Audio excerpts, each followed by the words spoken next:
Iran, a mysterious land. A secret and exotic Persian culture, rich in the ancient traditions of literature and trade. A country of magnificent monuments, modern cities, and astonishing natural beauty.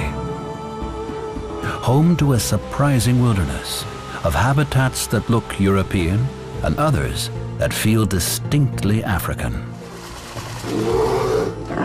Iran is a crossroads for animals from different continents, making it a unique refuge for a rich diversity of wildlife. This is the story of a journey into the heart of the unknown Middle East to reveal wild animals and places that must be protected.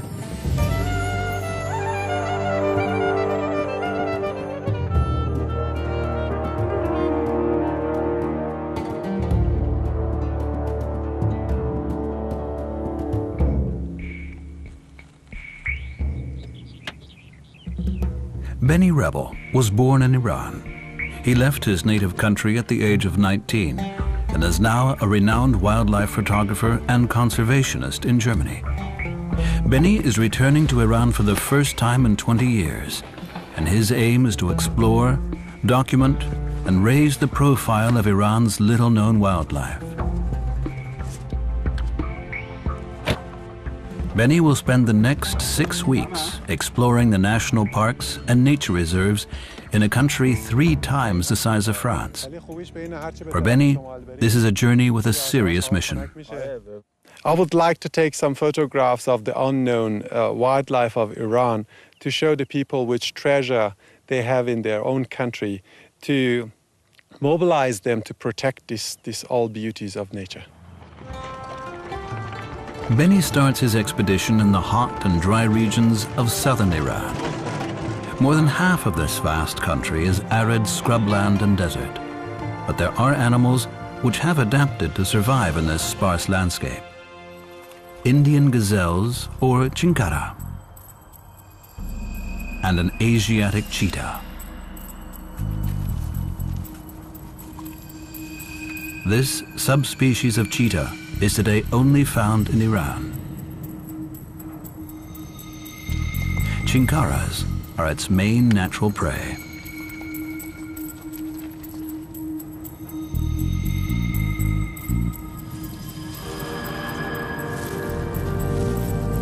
The chinkara have detected the cheetah. They're off.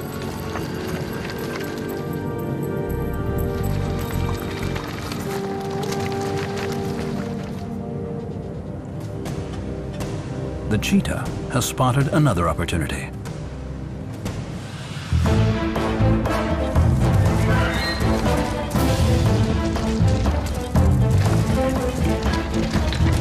The hare has little hope of outrunning the fastest mammal on land.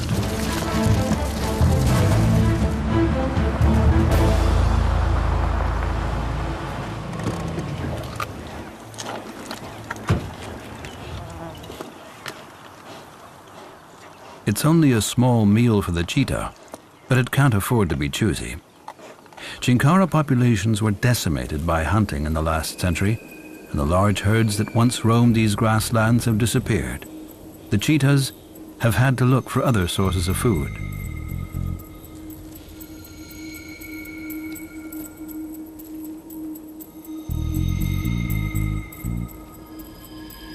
Benny has come too late for the action, but he is thrilled to have the privilege of seeing one of the world's rarest big cats at such close quarters. And it's a great photo opportunity. With his full belly, the cheetah seems content to let Benny creep closer. For Benny, it's a magical moment.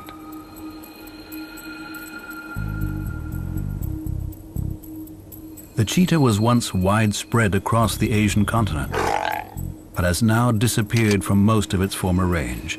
Iran is its last stronghold. This vast wilderness also used to be home to Asiatic lions and Caspian tigers, both sadly already extinct.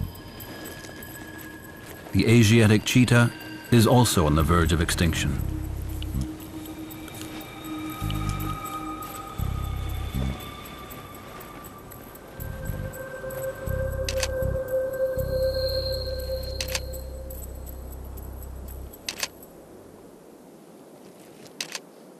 There are less than 100 cats left in the wild.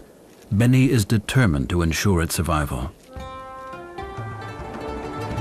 Iran now has 19 national parks and over 100 nature reserves.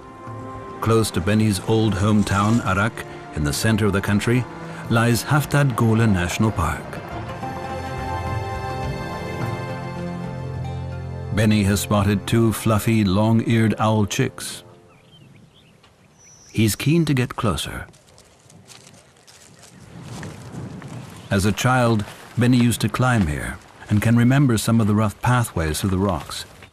If he is careful and quiet, he should be able to get quite close to the naive chicks. Small rodents and reptiles live among the rocks, perfect food for hungry owls.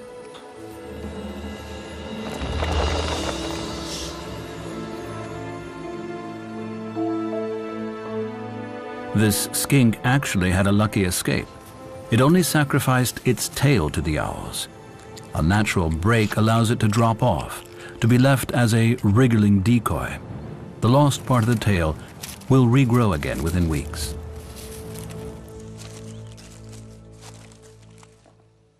The young owls have retreated into the safety of a cave.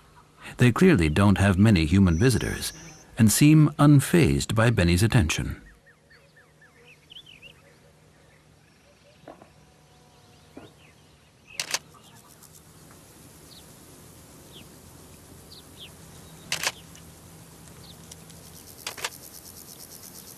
The young owls are just starting to grow the distinguishing tufts that give them their name.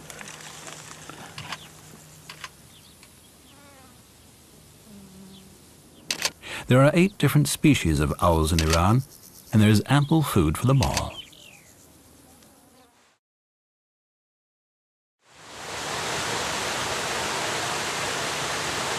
High in the mountains, the most precious of nature's gifts bursts out of the ground. The cold, clear water is efficiently channeled into a network of underground tunnels that for 1,000 years have supplied the larger cities. On its subterranean journey, it remains fresh and cool and emerges again in the heart of the city.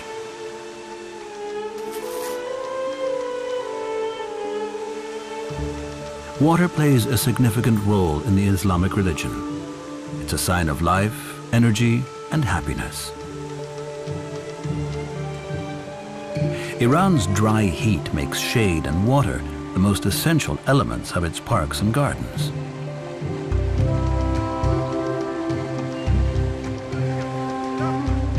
The Persian garden aspired to be a paradise on earth. Indeed, the word paradise comes from the Persian and was used to describe these man-made oases.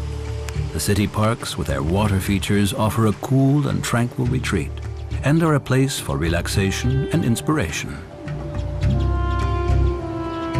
Persian gardens have adorned the Middle East for over 3,000 years and have influenced the design and style of gardens all over the world.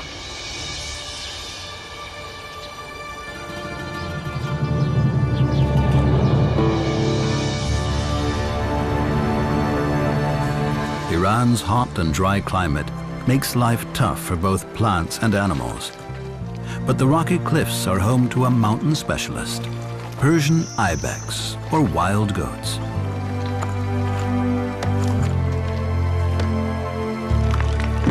These nimble-footed creatures are the ancestors of our domestic goats, and they are perfectly adapted to their perilous rocky lifestyle. Benny needs to be well camouflaged so as not to scare them off.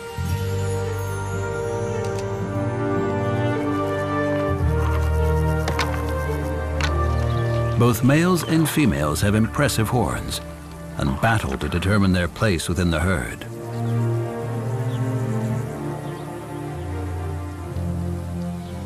Traditionally, ibex have featured strongly in Persian art, a symbol of strength elegance and beauty. Another specialist adapted to the harsh rocky terrain. The spur-thighed tortoise is a robust survivor that has lived here for centuries. Its leathery skin and hard shell protect it both against the heat and the many thorny plants. Benny knows that the tortoise is likely to head for the wild flowers and positions himself accordingly.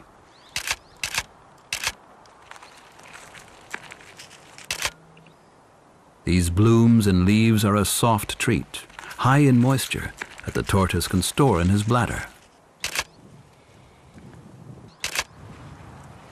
It's hard to imagine that for a short period every year, this arid landscape is transformed into a sea of flowers.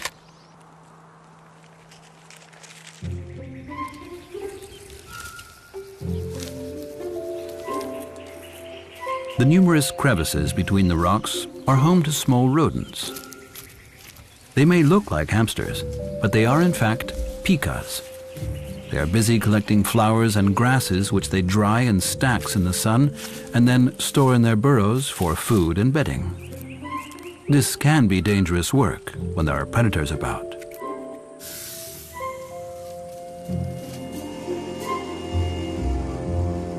A Montpellier snake, 2 meters long and with poison fangs. This is a formidable hunter. But the pikas are vigilant, and neighbors warn each other at the slightest sign of danger.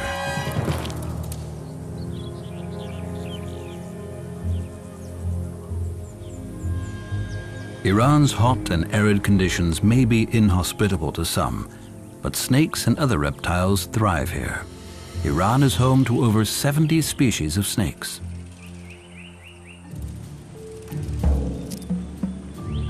The pikas also face dangers from above. A kestrel has spotted the colony.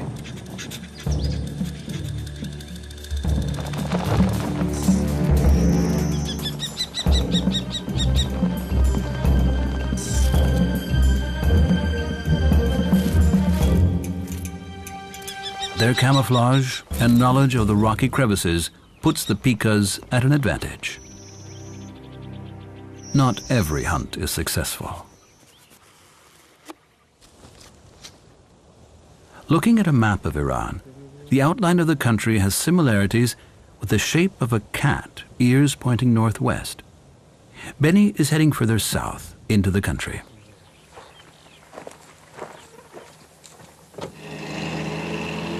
His journey takes him to a small wildlife refuge, Shir Ahmad. The dry scrubland attracts smaller and more numerous grassland specialists.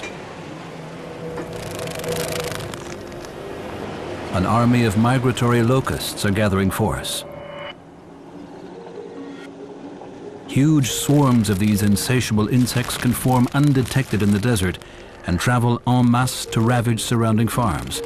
Swarms can contain millions, even billions of individuals, and they will strip a field within minutes.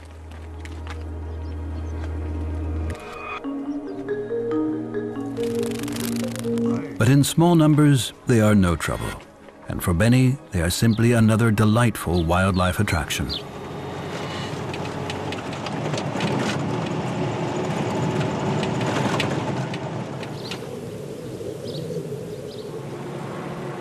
Nearby, Benny discovers an abandoned caravanserai along the old Silk Route. These deserted lodges, over 200 years old, were once used for traders making their way through the deserts with their long camel trains. For Benny, it's a perfect hideout.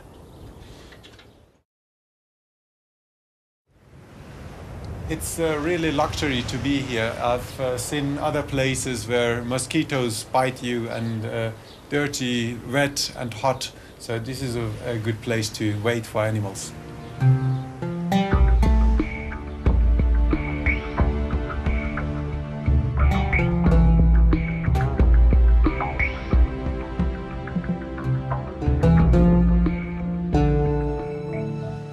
At last.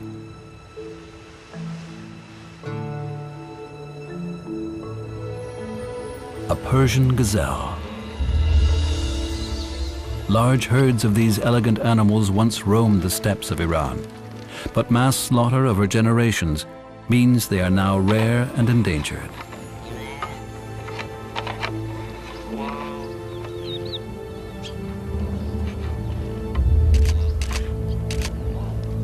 Conservation efforts are underway to ensure the survival of these last herds. It's reassuring to see so many youngsters.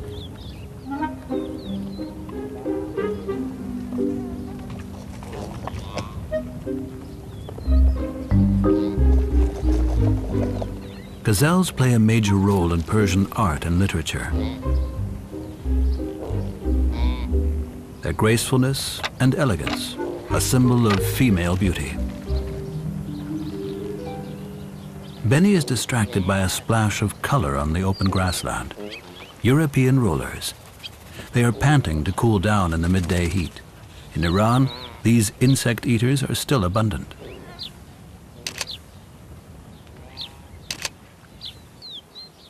They are nesting in cavities in the clay walls of the old lodge. The gazelles have come down to a waterhole. They are particularly vulnerable to predators when drinking and are nervous. Any small sound startles them.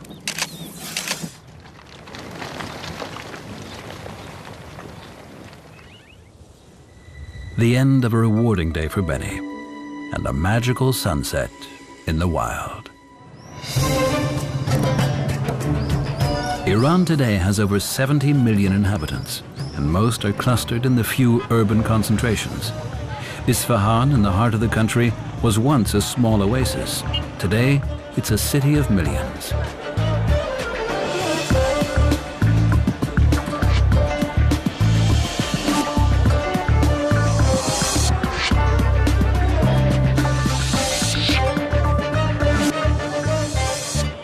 The influence of the West is starting to infiltrate a traditional Islamic society. Old and new seem to blend together effortlessly in modern Iran, but the ancient ways still live in the people's hearts. The Imam Mosque is a masterpiece of Persian architecture and a sacred place to the people, and yet the heart of Iran's urban life never seems far from the wild places beyond. The people's close relationship with animals continues as it has done for thousands of years. Persian high-flyer pigeons are bred for their aesthetic appearance and flying skills. Just after dawn, the pigeon breeders drive the birds out of their cages to showcase their aerial skills.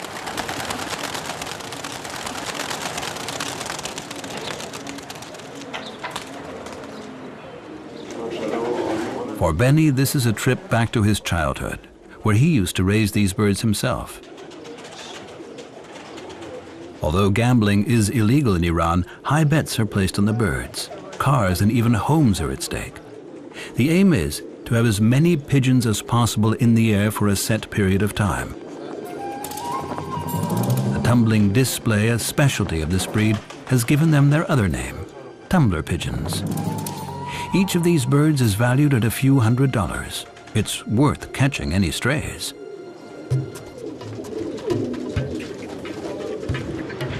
This man has spotted another man's prize pigeon, so he quickly puts his own birds into the air. He hopes that his flock will tempt the lone pigeon to join them.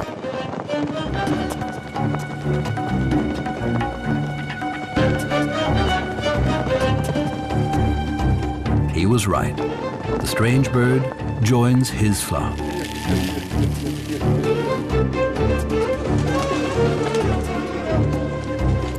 Attracted by the offer of food, the flock lands again.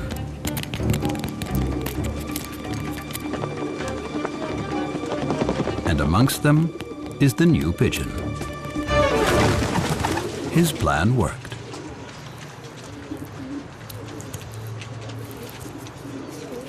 The pigeon thief quickly puts his own mark on the kidnapped bird. Now it is his property. All's fair in love and war.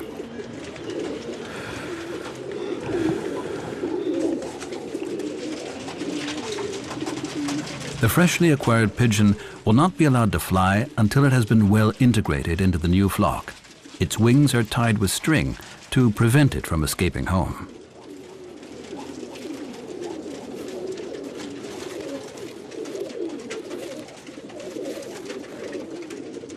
Pigeon stealing is common in Iran, so this breeder safeguards his property with surveillance cameras. In the meantime, the true owners of the kidnapped bird have noticed that one of their prize pigeons is missing. It's a painful loss.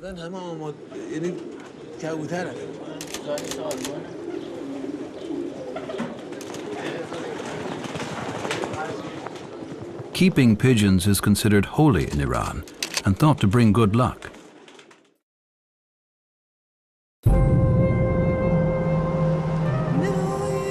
Mount Damavand. It's the highest peak in the Middle East, marking the border between the dry southern and the wet northern regions of Iran.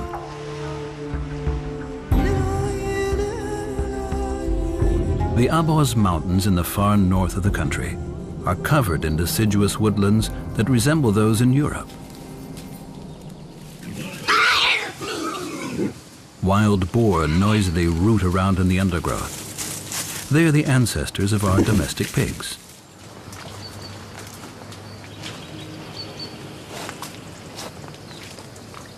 The sows with young are nervous. Benny takes care to always keep some trees between himself and the animals. A mother with young will defend her family vigorously.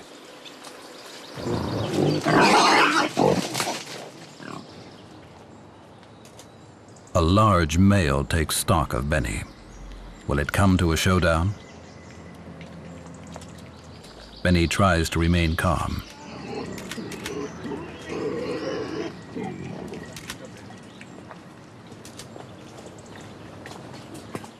Wild boar do well in Iran. Eating pigs is forbidden under Islamic law, and many Muslims will not even touch the animals. Increasingly, the fearless pigs come into human settlements, raiding the fields and orchards.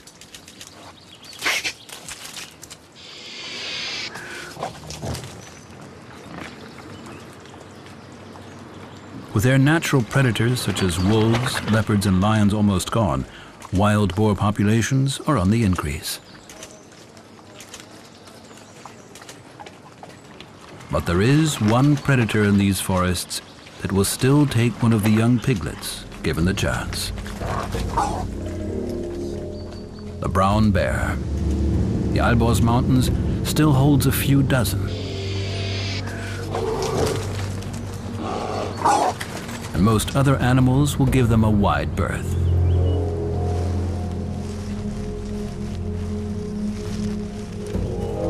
The Persian brown bears are bigger and heavier than the European ones.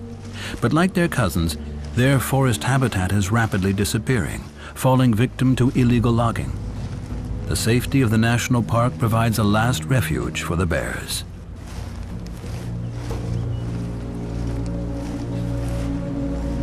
Golistan National Park in the Alborz Mountains is the oldest national park in Iran.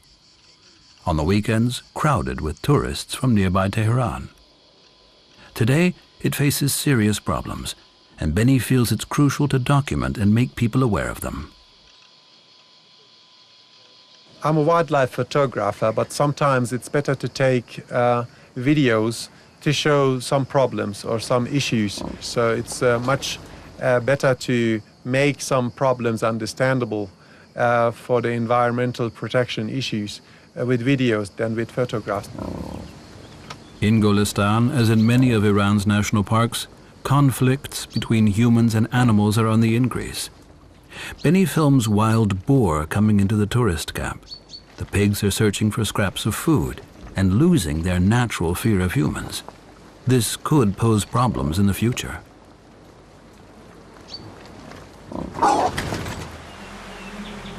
The Alborz mountain range traps moisture from the Caspian Sea on its northern side. This is the wettest region of Iran, the high rainfall creating a prehistoric Garden of Eden.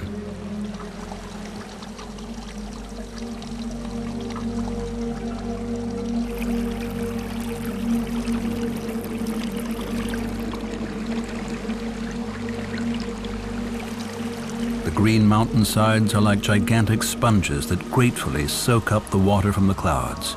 Here, there is no shortage of water.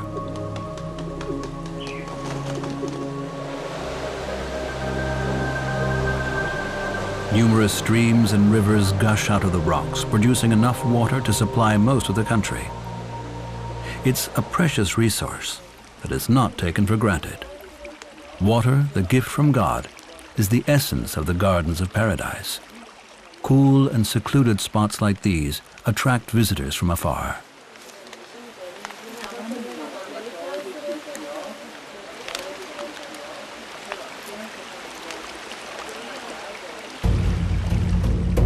Iran's ancient forests remained untouched by the Ice Age.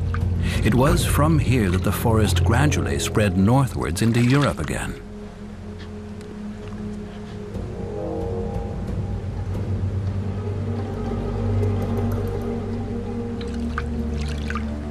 The brown bear species also survived the Ice Age.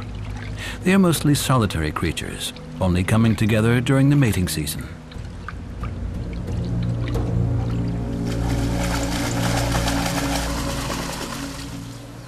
Whilst northern Iran has ample rain and water, the south is parched and dry. The desert heat creates whirlwinds that move across the land. But nothing compares with the strength of a massive sandstorm that can bury all life.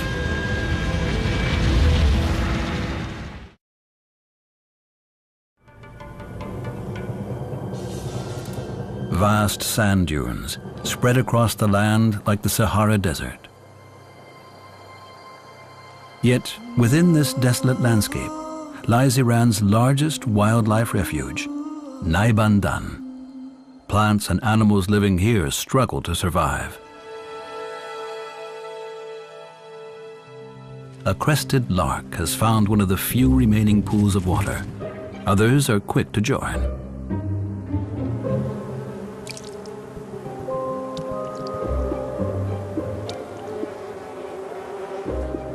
Hornets drink their fill.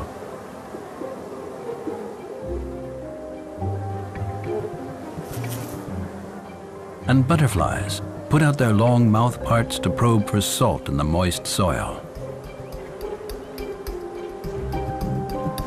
The waterhole is alive with activity.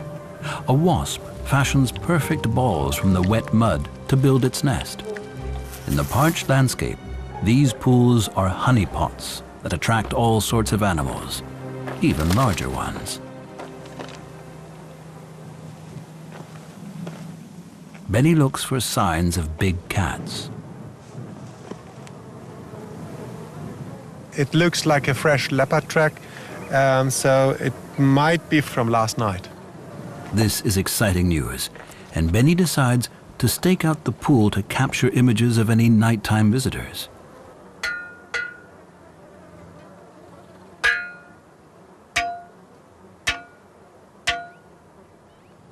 He sets up a camera trap with an infrared motion sensor. Animals visiting the pool at night will automatically trigger the device. A final test to check the camera is working, and Benny retreats.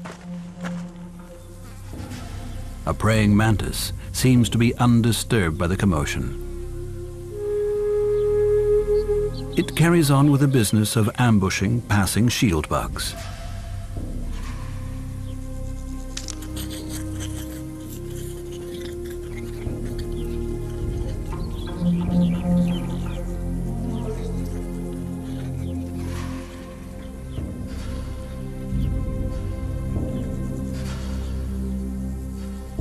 In the cooler temperatures of the night, many animals venture out of their hiding places.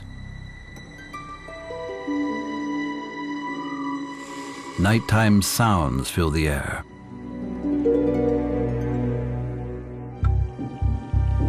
The phantom-like shape and glowing eyes of a hyena pass through the frame. A porcupine takes a leisurely drink.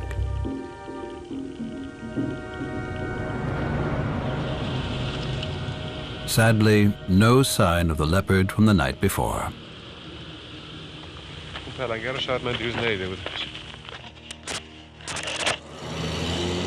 The journey must go on. In the far south of the country, near the city of Shiraz, lies the Bamu National Park. It's home to the sand fox. Tourists are not common here, so the animals are shy. Benny has been joined by a local snake expert, Ali Salemi. The dry terrain is perfect habitat for snakes. During the day, the animals are likely to be hiding under rocks and boulders. The snake specialist lifts a boulder carefully to reveal a surprise.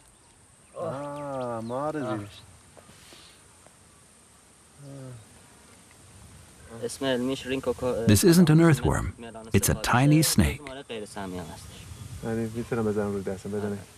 The miniature snake isn't a youngster. At 30 centimeters, it's a fully grown black-headed ground snake. It isn't poisonous, feeds entirely on insects, and is strong enough to overpower a scorpion.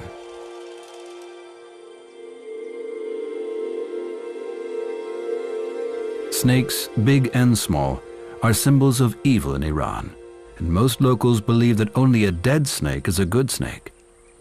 But Benny and Ali are delighted by this exquisite creature, a real ambassador for snake kind. Close to the national park, a small community of people and their animals manage to survive.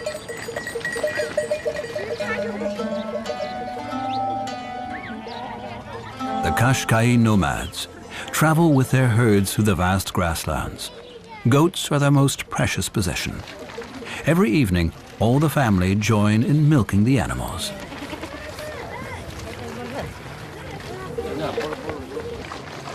Benny documents this traditional way of life.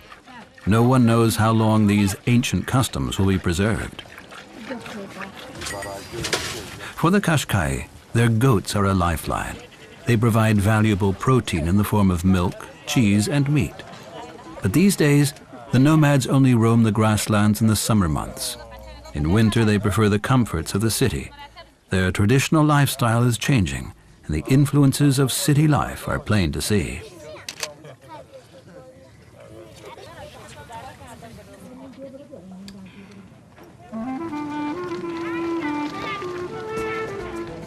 The Qashqai have used this hostile habitat to great effect for generations. The little that grows here is just enough to sustain the livestock, and their nomadic lifestyle prevents the land from being overgrazed. Benny's journey now takes him into the central part of Iran, to an area that was once part of the old Silk Trail. The vast stone deserts are home to one-humped Arabian camels or dromedaries.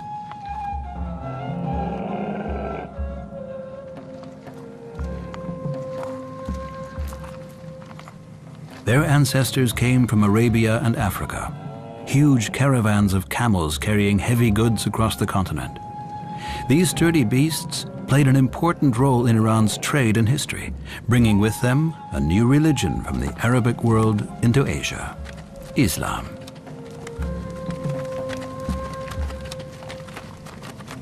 Today, the camels are no longer used and left to roam the deserts freely.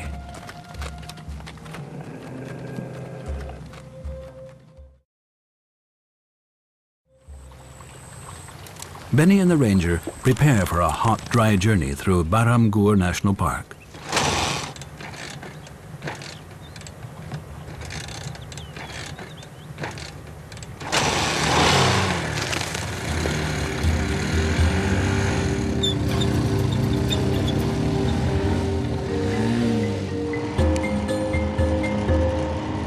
Another special and rare grassland inhabitant is just a rickety motorbike ride away.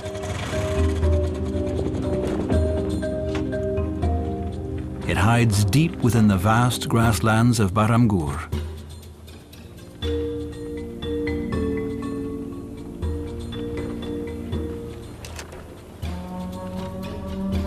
It is an onager, or Persian wild ass.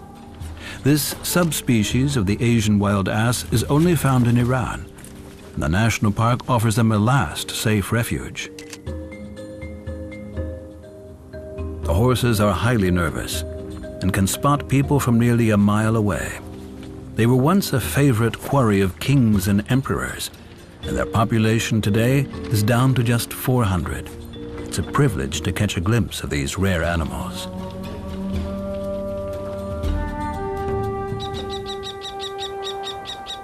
Benny has taken up the offer to visit the ranger station. But he wasn't expected to be greeted in this way.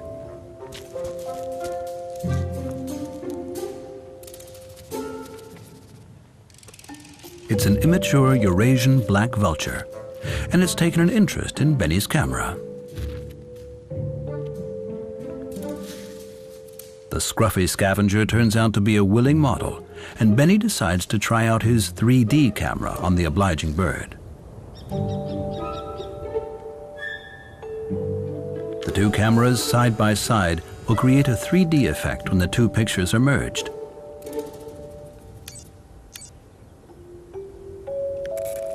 Some of the animals are afraid of the both lenses in front because the most predators got their eyes in front. So they think it's a predator, so it's better to talk to the animals with very, very easy and relaxed voice, so they are relaxed also. The Rocky Mountains around the ranger station are home to wild sheep, the mouflon. They are well adapted to feeding on tough grasses and shrubs, and are characteristic animals in this habitat.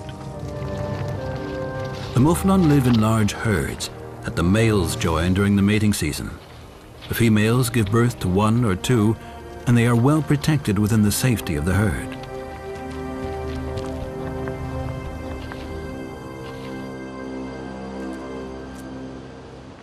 Benny has heard about a baby mouflon at another ranger station.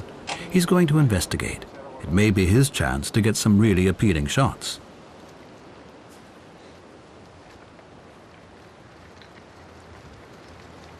The young mouflon is only 3 weeks old and is called Bita. Little Bita was chased by poachers who broke its back leg with a stick. She was saved by the park rangers who intercepted the poachers. Benny is enchanted by the delightful youngster. He discovers that the rangers hope to raise the young sheep with the help of a foster parent, a domestic goat. The male goat watches as the orphan is introduced to one of his females.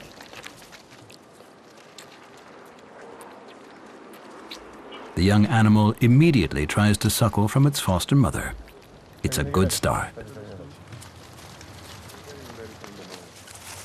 This young mouflon is likely to survive and eventually be released back into the wild. But others might not be so lucky. The sickle-shaped horns of the mouflon have long been prized by trophy hunters. In the past, they were turned into drinking vessels.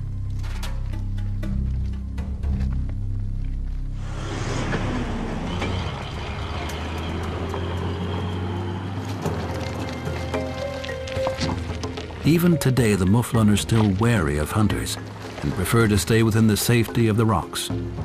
Poaching is still a real threat in Iran's national parks.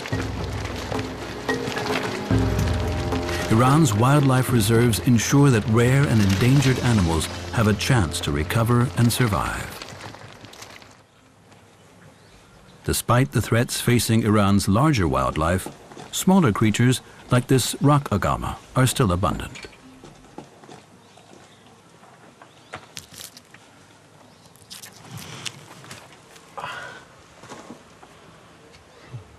These cold-blooded lizards thrive in the dry heat and can tolerate temperatures higher than most reptiles. They are solar-powered and bask on the rocks to absorb the sun's heat.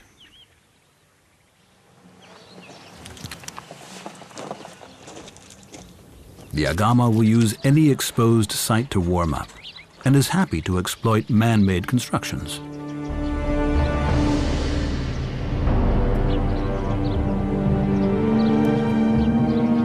Persepolis, the heart of the old Persian Empire. The ruins of this once mighty city are 2,500 years old. The magnificent monuments testimony to a powerful reign.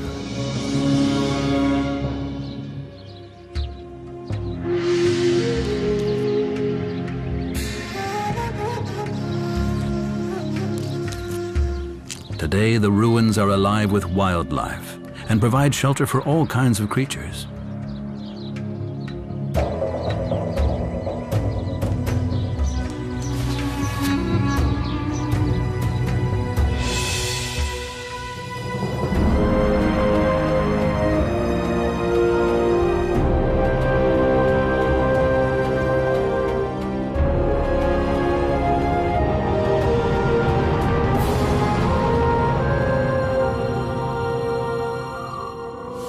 Even at night, there is life and movement among the old ruins.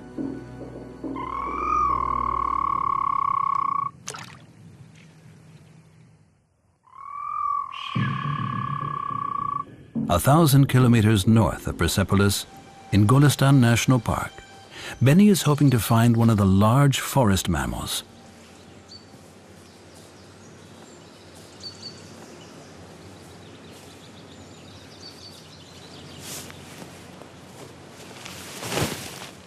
The animals he is trying to see are extremely shy. He will need all his skills and his long telephoto lens.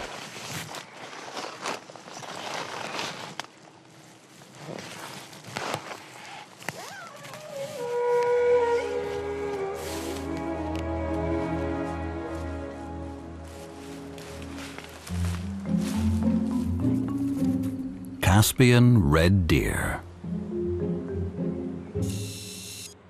Red deer hunting was as popular in Iran as elsewhere.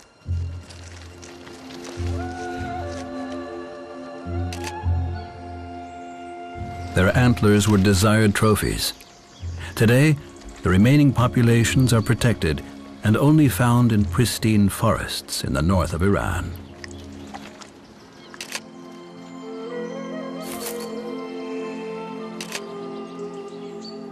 The Caspian deer are bigger than their European cousins.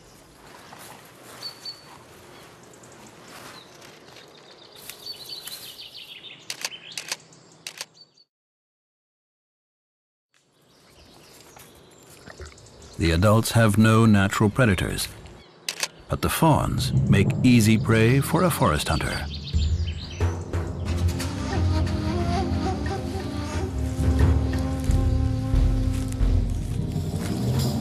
The Persian leopard.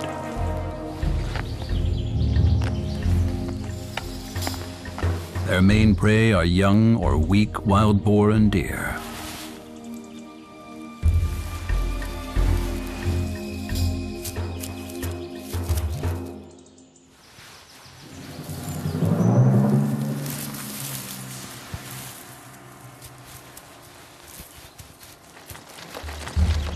The Persian leopard is larger and lighter in color than its African cousin. Even today, these beautiful cats are still illegally hunted for their fur and are now highly endangered. Iran's forests and mountains are their last stronghold, harboring 800 leopards.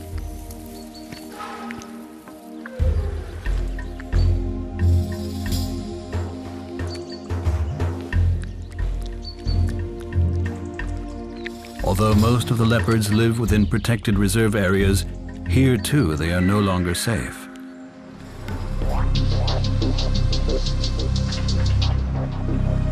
A new motorway is being built right through the middle of Golestan National Park. As a result, the river running through the valley has to be contained with high cement walls. It's hard to foresee what effects this will have on the region's wildlife.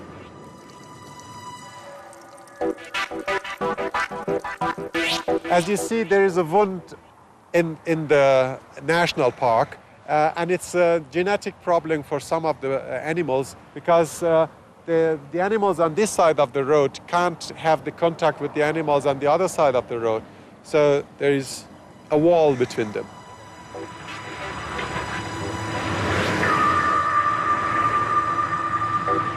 Benny hopes that by documenting his findings, he can alert the government to the problems facing the park.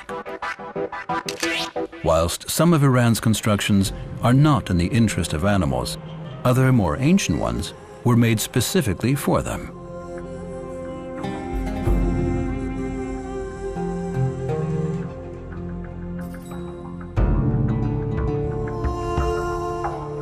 This is a pigeon tower, over 20 meters high, dating back to the 17th century. This astounding architectural maze constructed of bricks and clay can house more than 10,000 pigeons. It's filled with a honeycomb of small roosts for the birds. The tower's design ensures that the pigeon droppings fall to the ground without soiling any bird sitting below.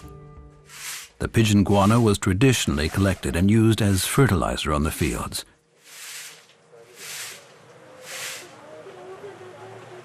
Today, artificial fertilizers have taken over and pigeon guano is no longer needed.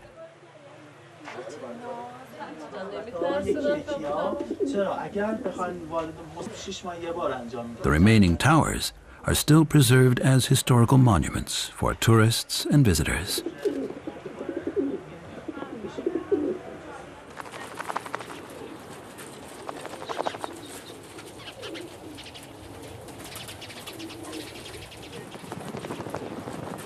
The last leg of Benny's journey takes him to the far north of the country, to the banks of the Caspian Sea. This is the largest body of inland water in the world.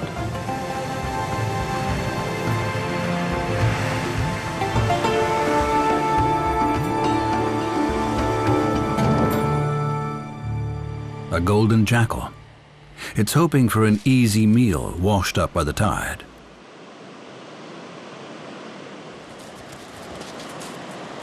Less than 100 years ago, Caspian tigers still roamed these shores, preying on wild pig and deer in the surrounding forest.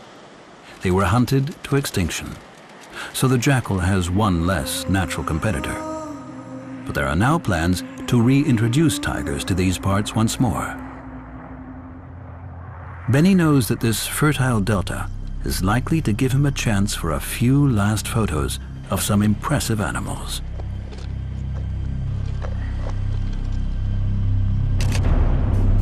Water buffalo, not rare, but magnificent.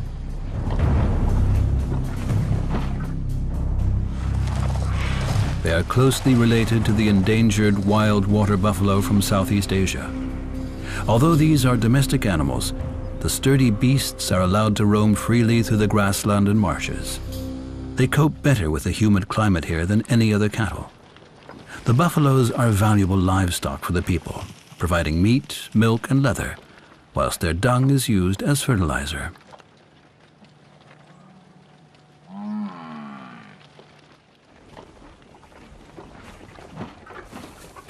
The grasslands as well benefit from the grazing and are rich in wildlife.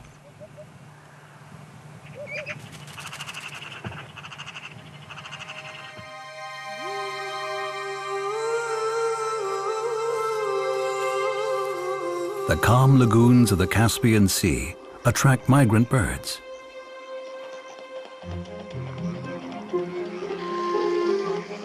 Greater flamingos come to feed in its saline waters.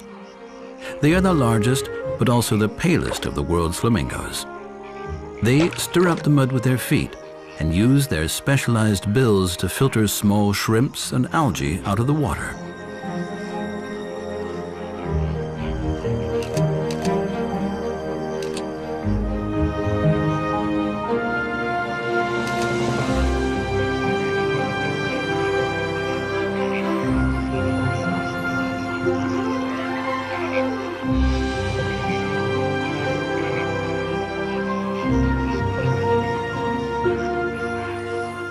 The flamingos come here each winter in their thousands.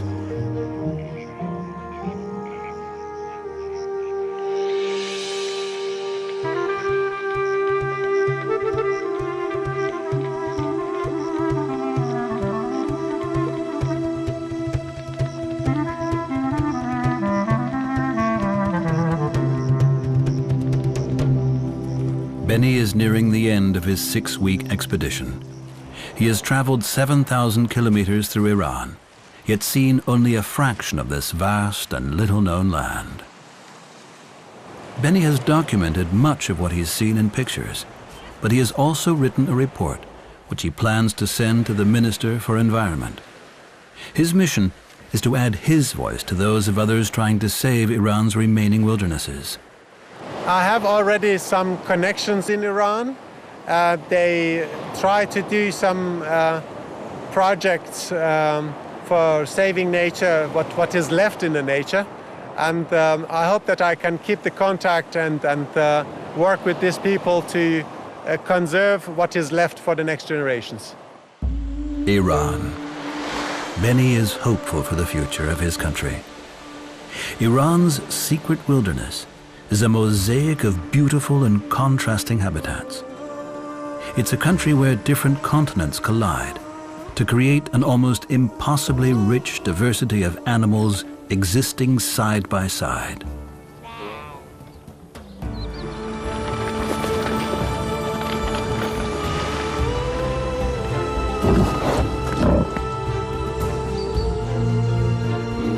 It is like nowhere else on Earth.